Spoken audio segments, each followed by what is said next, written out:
गोंदियाच्या आमगावात गॅस बुकिंगसाठी लांबच लांब रांगा. इंडियन गॅस एजन्सी समोर ग्राहकांची गर्दी. गॅस बुकिंगसाठी नागरिकांची धावपळ. मुंबईच्या डोकाडिया कुटुंबातील चौघांचा मृत्यू झाल्याचं प्रकरण. मृत पावलेल्या आयशा डोकाडियाला 10वीत 70% गुण. सामूहिक मृत्यूचं नेमकं कारण अद्याप स्पष्ट.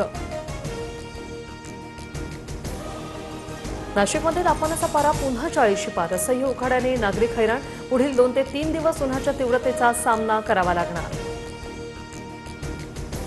पुण्याच्या मध्यवर्ती भागातील 36 धोकादायक वाड्यांना नोटीस. जुने वाडे आणि इमारती धोकादायक आणि राहण्यास अयोग्य असल्याने खबरदारी. रहिवाशांना घरं रिकामी करण्याचे आवाहन.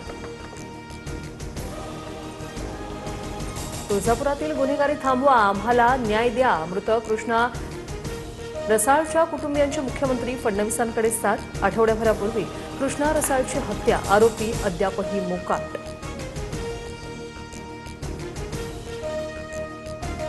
पुण्याच्या मध्यवर्ती भागातील 36 धोकादायक वाड्यांना नोटीस. जुने वाडे आणि इमारती धोकादायक आणि राहण्यास अयोग्य असल्याने खबरदारी. रहिवाशांना घरं रिकामी करण्याचं आवाहन.